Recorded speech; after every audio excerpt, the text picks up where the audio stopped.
Session 7 Rift of Nations just wrapped up. Literally, they all just left. I love filming these right after because I'm on a high from the end of the session. So I'm going to do things a little bit differently this time. I'm going to give you the breakdown of Session 7 from before it happened, what I thought was going to happen as the Dungeon Master. And you guys know what I'm talking about if you've ran games before, of like, all right, we're about to play. What do I have prepared? What do I think is going to happen, right? Because a lot of times when you guys see these stories of unfolding, I would love to know what those Dungeon Masters had prepared beforehand. What was improv? What wasn't improv? I want to show that and shed some light onto that. So if you guys like this style, let me know. Comments. I'm going to be checking comments on this video extremely close to see if you guys like this format, and I might keep doing it like this. For the first part is me showing you what I thought was going to happen, and then what actually happened. So I'm going to probably put timestamps down at some point too, as far as when that moment happened. So if you don't want to hear what I thought, and you just want to get into the story of what happened, you can click that down there too. So here we go. Session 7. Ooh, this is what I had prepared. I knew we were going to be going through some travel stuff, of course, because they are where they left off. Again, if you don't know where they left off, watch the Session 6 video and you'll see where that whole thing is. But Session 7 is they were at Corey's grandmother's house, and they were told the Lycans are attacking the tech nation of Bruton. Bruton is under attack, and they are attacking. So they got to head back as quick as possible. And I want to see what's going on. But they have two tag-alongs. They have Corey, Q's sick grandmother, and Gregory, who is a Lycan that is trying to keep control of his form, right? Which is two big curveballs. So anyway, what I thought was going to happen is they were going to have to travel back, of course, but I gave them 3 options. One is travel by road, which would take you 5 days. Travel by the deep glades would take you 4 days, and travel by the hilltops of the deep glades, the deepest of the deep glades, would be 3 days. So that would be pretty cool options that I wanted to give my players. I thought they were going to choose option 4 to get there a day faster, but they went with the safest option of option 5 because they had the 2 tag-alongs and all that kind of stuff. They didn't want to take the more dangerous route, and then so I think honestly, because the 2 tag-alongs, I did not think that they would pay so much respect to those. So that was cool to see that. But for what I had prepared, I had 3 different scenarios prepared for that. Of if they went to the hilltops, all right, well, there's going to be a rapid river crossing situation. There's going to be, they're going to get attacked by some saber cats. They're going to have some, the other things are going to happen, right? And there's 3 days worth of stuff, days and nights. The Deep Glade Hills had not those same things, but a scaled down version and one with a chance of something happening. And then the roads by roads thing had, of the 5 days, the first one for sure had an encounter. The second one was a little lighter and it could have an encounter, maybe, which was the same encounter from the deep glades. So basically, just to throw this out there as a game prep tip, is I had 5 days prepared from the road. I did the road first, right? Which ones do I want to for sure have them see? I need them to have this combat. That's going to happen. And this is going to happen. There's going to be a saber cat attack, and there's going to be a church assassin situation, right? And then we'll sprinkle in random stuff throughout. And if they choose the road thing, it'll take longer, but this last one, I'm not even gonna have them make a check for it, and it's just gonna be their fine, right? Because you gotta find as a dungeon master where you want that travel vibe to be, right? So then if they chose the other route with the 4, that chops off one of those bad, or chops off that free day, right? And they actually arrive there, which is good, but then they lose that free day. So again, you have the saber cat fight, you have the church assassin thing, and then you have that 2 random chances for maybe encounters happening with my D12 encounter system. There's a video on the main channel about that. So there's that. And then if they chose the super fast ray, they're still going to get attacked by saber cats. They're still going to get attacked by the church assassin type situation, because those things are story plot devices that I need, which I'll get to in a second. But during the day, I would have them have extra stuff that happens during the day. There'd be actual things they have to, challenges they have to get through. I had a river, a running rapids river type situation, little mini map here that they'd have to try and traverse across to try and get across rapids with an old person and a potentially shape-shifting Lycan person. So that would have been rough. And they would have had more challenges during the day and maybe some sketchy things at night and all that kind of stuff. So that's what I prepared. I didn't know what they're going to do. They went with a road option, and here we go. Now shifting into, so boom, we're shifting now into actually what happened. So back to this. They chose the road. Boom. There we go. On the first day, I had them make an encounter check to see what happens, and we had an encounter. They ran across. Oh, that's right. I had to go back and check. They did have an encounter. We rolled the D12 system, and me and another player matched on a 7. So I rolled on a D20 table, see what the encounter was, and it was Claude doing some magic. So I have an entire table for Claude, the magic cat. And that was a really interesting thing. We had display some power, and I had him roll on a D20 chart for the different things Claude can do for powers. I like to have these tables here that can be used in any way and kind of see how things go. They rolled for eyes, and they all got dark vision. So Claude granted them all dark vision, which was a small power. Didn't really do much, but it just shows that Claude has some sort of magic in him and little hints and stuff of who Claude is. What if you make sure you watch that main video to know that. But anyway, so that was the encounter, was just Claude doing something for them, which was hinting a little bit of some magic, something going on. And then they set up camp, and they found a cave to go inside. I gave them multiple options as far as where you set up. There's a cave that you can go inside. There's a section next to the water, or an open area that or there's a tree area. I gave them some options of where they want to set up camp. They wanted to go take the cave route. They took the cave route. And this is where the saber cat, the sabertooth, hey, these things, look at that, check it out, bang. This sabertooth situation, right? 3 of these things were attacking them, which was a whole lot. All 3 of them, they had like 40 health each. And so 40 health each. They had an attack they could do, and if the target was prone, they got an extra attack, a bonus attack on a prone target. They had the whole pounce thing, which didn't come up too much because it was really congested in the cave entrance. Lots of stuff going on there, but I got carried away. Before that, there was a little bit of whisperings of danger that Darius interacted with, and that is part of his whole thing with his patron. That would be a whole big long thing to go into that. But I'll leave that. I'll leave some of the little secrets there. But there are some things speaking out to Darius about some sort of danger out there. And he was able to wake everybody up, and that's pretty good because the fight went pretty rough for these saber cats. That's what I'm going to call them, saber-tooth tigers, whatever. And so Q and Darius, the barbarian and the wizard, go outside and get jumped by 2 of the cats that were waiting on the top of the cave to pounce down onto something, and then all hell broke loose. So there's these 3 big cats. The whole purpose of this fight is to show Corey's power. I overtuned this fight on purpose, right? I gave them, these cats had +7 to hit. They had 35, 40 health. They dealt a D8 plus like 4 in damage. They had a lot of stuff going on here. Okay. So it was an overtuned fight on purpose because I wanted to showcase the power of Corey. They had opened and unlocked Corey's mind to have Corey remember that she could cast animal control type spells, but I wanted to reveal this in a big, cool moment. So the fight was going bad on purpose. Corey, and this is me as a dungeon master weighing the odds here of when do I reveal Corey? It has to be bad before I reveal this whole thing of Corey. So the first round wasn't really that bad. Corey came out and she's like, "What's good? What's going on? No, oh." And sees everything's kind of crazy and chaotic, right? And that was all Corey did, whatever, right? And then they kept going. And then the third cat comes down, jumps on the wizard, pins him down to the ground.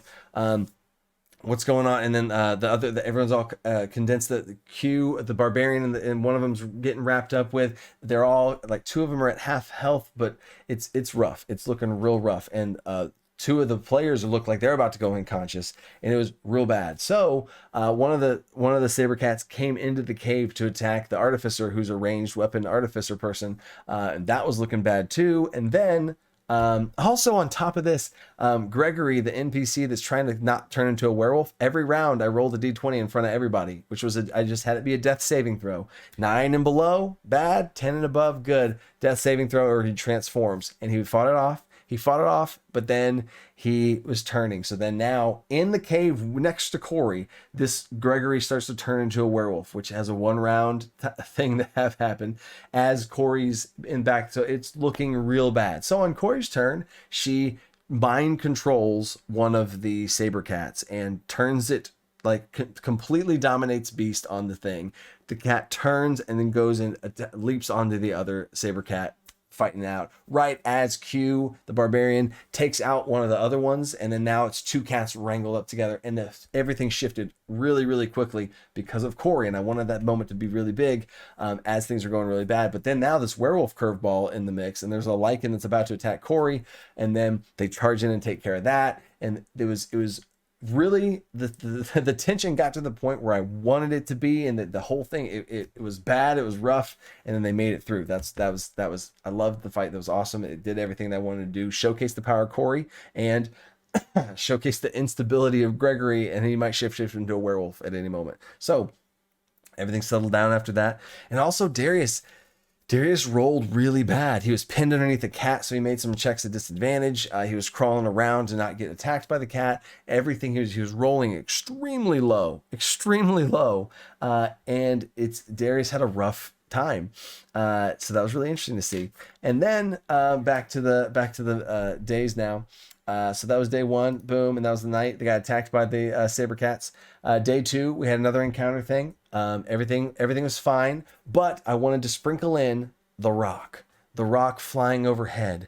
This huge, gigantic condor, airplane-sized bird flies overhead. Doesn't pay them any attention. They're just little ants to it as it flies across, heading towards the Tech Nation. Just a little seed of foreshadowing. That rock is the mount of the BBEG, which this campaign doesn't really have a BBEG, but it's the mount of Abraxas the Druid. He's riding this rock off towards the Tech Nation. So a little foreshadowing there. And it's the first time they see this huge red, blue, and white and brown kind of colored bird, massive in the sky. Then that's it. So now they're still rough and messed up from that saber cat fight, right? They're rough and messed up from the saber cat encounter up here, right? So then the next night was supposed to be the church. I had scheduled it to be, I had game prepped it to be the next night, right? And I was like, man, it was really rough. It was a rough night. They're still not even at full health because I have a homebrew rest system that they don't get full heals on long rests because that just feels bad. That's a whole nother system. I watched a video on that. I have things explaining the full thing, but they still aren't even at full health yet. They just, because that should be like that. You shouldn't just be able to rest. And okay, I'm gonna get off on a tangent. Anyway, watch the video to see my rant. But they're still beat up and they're still just not at their full capabilities. I didn't want to punch them again while they're down, right? That would have felt bad. So I literally moved this down here. So night 3, everything was fine. They came across a section that felt safe. I even on the fly, I didn't have this prepared at all, but where they're navigating towards, I'm like, oh, they could feasibly have double backed through this situation where there's a little outpost camp, and they came back across an outpost camp where there was Tech Nation soldiers there, and they were able to kind of talk with them about like what's going on, and they could kind of get updated and have a spot where they could just take a rest and not have to worry about a bunch of different stuff. So it was just a night off, which I felt like was a pulse check of the session. I think was an appropriate thing to do. And so I was just going to delay the church assassin thing to the next night. So Darius had a cool moment worth mentioning where he goes off into the tree just to try and connect with nature and reach out to nature and try and talk with it. He is technically a warlock. He is playing like a wizard, but he's a warlock mechanically, and he's reaching out to his patron and try and talk to him, and he wants to talk to him. So I have this little gecko come down onto his shoulder and reach out to him and just be like how I role played the gecko is it kept licking its eyeball and just saying reach out, and very like vague little phrases and speaking, but barely speaking, and just super simple, and like having it follow him. And I just want to see what the player would do. And so I kept saying, reach out, reach out. And he's like, what would you do? And he was never like reaching out towards anything, reaching out towards some element of nature for it to react to him extending himself towards it. It was all I was going for, right? So then like I have the gecko, like he wasn't really responding to anything. So I had the gecko like sprout these little like webbed wings and jump off the tree, right? Because I'm like, I'm at this point, me and the player are like playing. I don't know what he's gonna do. He doesn't know what I'm trying to do. So we're kind of just feeling each other out here. And which I think is another cool moment for dungeon masters to kind of like bounce off it, have something ready to do, see what they do with it, and just keep throwing stuff at them. So I get down there, and the creature's like, "Do what do you want? Do what you help? What do you want? what help? You know, it's just like speaking in broken phrases. And he's like, and like I licked my eye or with a gecko, and he's like, I wish I could lick my eye. And he like went like this. And I was like, as soon as you do that, your tongue grows, licks your own eye, comes back in your mouth. And he's like, whoa, wait. So that was a little reaction there, like, wait. And the other players at the table have never seen him have magic at this point. Now, this is, you know, their players are sleeping and off on their own thing. This is him doing it, but it was cool for them to see this at the table, even in the meta way. So then he finally reaches out towards the wind, and he was able to control the wind in some way, and the book flies out of his hand, but then he's able to blow it back into his hands with it. And there was a cool little role play moment for this player to tap into the wind. Because what I've told all my players is if you want to be able to gain the potential to do something, it has to be role play something for it to make sense. And if it doesn't make sense, you don't get it. I don't care if your character sheet says, I leveled up and I now have the gust cantrip. Have you ever messed with wind before? Have you ever role played interacting with wind at all? You know, and you can say I'm an evil dungeon master, but it has led to so many cool moments of these things. This little thing, him interacting with this gecko, channeling through his ancient green dragon patron. It's a whole nother story. But yeah, that is a really cool moment that now makes sense in the big picture. So anyway, back to the back to this. So I bypassed that night. I gave them a night off, and they went back to the day. Encounter checks. Nothing happened on the encounter checks. It was fine because they're on the road now. And I still want to have this. I'm weighing how much do I want this travel to be. I could have easily been like, all right, travel. You travel back to the Tech Nation of Aldor. You arrive, and it's being attacked by werewolves. Here we go.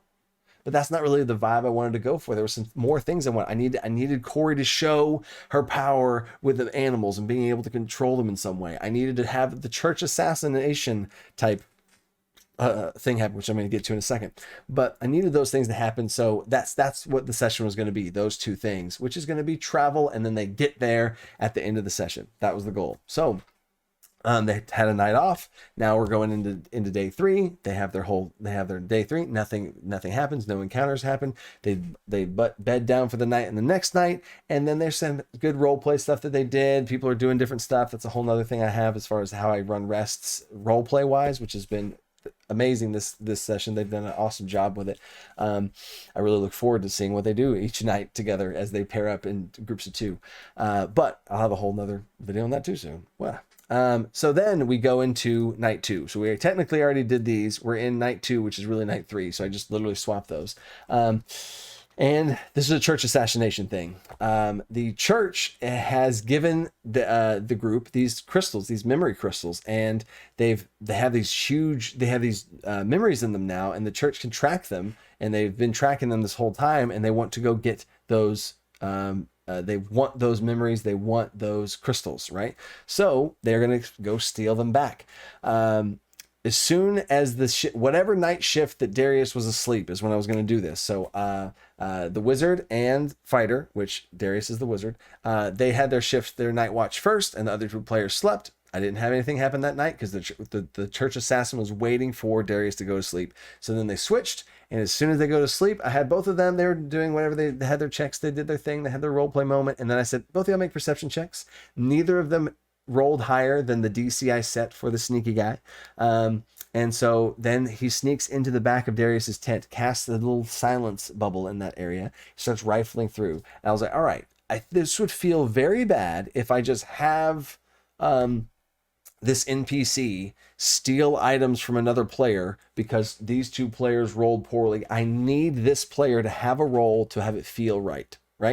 Because if this player was just asleep and didn't get a roll, that would feel really bad for that player, right? Now, logistically in the game, it makes total sense to me that a stealth assassin that has silence spell could silence spell and then get into that bubble, take the items and leave. I mean, that player's asleep. You know what I mean? You're not making perception checks while you're asleep. You know what I'm saying? So I had them roll a d20. I just said, roll a d20. If they rolled 16 or higher, I was going to have them wake up in some capacity. That's it, right?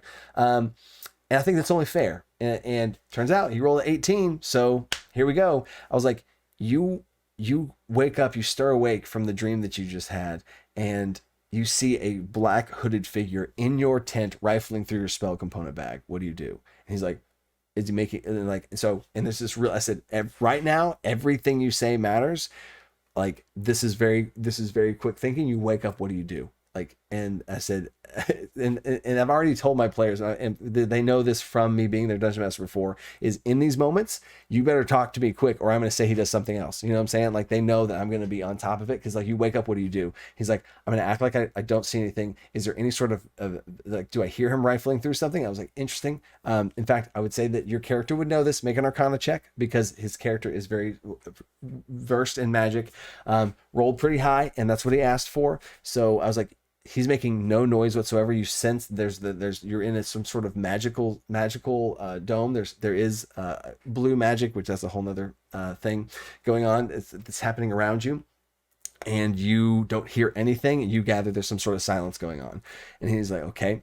So then and that's it. He leaves your spell component pouch and he goes into the other pouch. He goes, oh, there it is. And that's all you hear him say. He's like, I tackle him. So he tackles him out of the tent, and then chase scene unfolds. They all, at first it's only Q and Darius that see this whole thing happen. They take off. They have a round of seeing what's going on. Clara, the artificer, has a round and going to jump in there. Ivar's the last one to be able to jump in there to be able to throw down in this little, 1 round skill challenge / mini combat thing of like, what are you doing on your turn? You get to do one thing. What are you doing? Boom, I'm doing this. All right, here we go. What are you doing? And we ran through the whole thing. There's a moment where I thought he was going to get away. I thought he was going to get away with the dream crystals, but through some interesting plays, Clara throwing some ranged attacks coming from Clara, Q full just sprinting, the barbarian sprinting straight on after him, Darius being able to get his spells in his component book, pick him up off of things, start running after him, do some vine stuff to try and grapple him down. Ivar wasn't able to, the fighter wasn't able to do much. He was in the back. He tried throwing some arrows, didn't work out. But they were able to catch him. Clara came up at the end and poison sprayed him to completely kill him, which was interesting because they could have talked to him. They could have interrogated him. They could have, very interesting to see if they would have got some information out of that, because this person's from the church sent to get the dream crystals, and dies from the spell damage. A bunch of 12 out of 12 damage on his poison spray, knocked him out, literally cold, and done, dead. So that was, I can shift it back to here now. That is, what happened this final night of this, the things that I wanted to make sure, those are the 2 things I wanted to see happen. They found a note, and as soon as they looked at the note, the ink shifted and vanished away from it. They found some little mini magic items on him that he had, that will be a little bit of clues towards some church magic, a little bit, but they don't even really know all of that yet. It'll be just clues in the big picture, because they don't even know what type of magic the church magic is, but at least this is the first taste of, this is the kind of magic this person has. And once they find out that, then it'll make sense. Again, foreshadowing. So they find this, they pack everything up, and then there's another final cool moment here where that night at camp, I had one last little nugget written down on my little sticky note in the back of my Dungeon Master screen that says Claude sees visions with Ivar.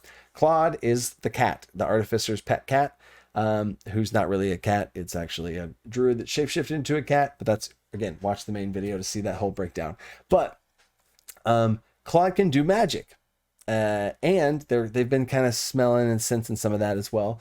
But Ivar, at night when he has dreams, he rolls a d6. On a 1, different things happen for it. But he rolled a 5, and 5 means Claude, and it's basically his pairing, where the other person at the table also shares in the visions that only he sees. But he rolled a 5 the session before, and that means Claude sees all visions that Ivar sees.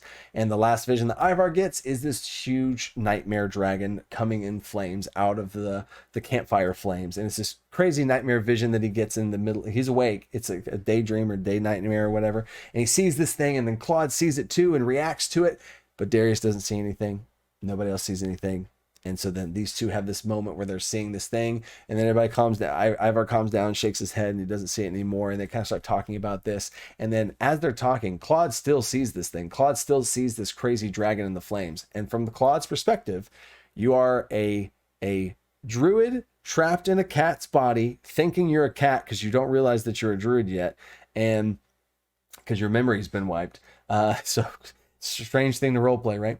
And I see this thing, and it's whenever Claude gets hyped up in this stressful magic, that's whenever they cast spells. So they cast spells and nobody was looking though, so I just described that the fire goes out completely and it's all wet and soaked with water, and Claude's kind of finally relaxes. And Claude had used water bending to like pull water onto the fire and put out the fire, and he calmed down. So they had this entire conversation about Claude, and they figured out that Claude is actually magical. Now Clara, the person whose pet, the Clara the artificer, whose pet cat it is, she already knew he was magical, but she didn't share that with the group, and she had a moment to, but then she didn't. And then they asked the cat, like, anyway, they go and they had some interesting role play with the cat to find out that it's actually pretty smart, and it has more intelligence than just a normal cat. And they have this whole thing back and forth with that. And then it was cool. I got to sit back and they got to kind of talk about what's going on. Like, you're getting visions, I'm seeing this, I've had these dreams, you've had those dreams,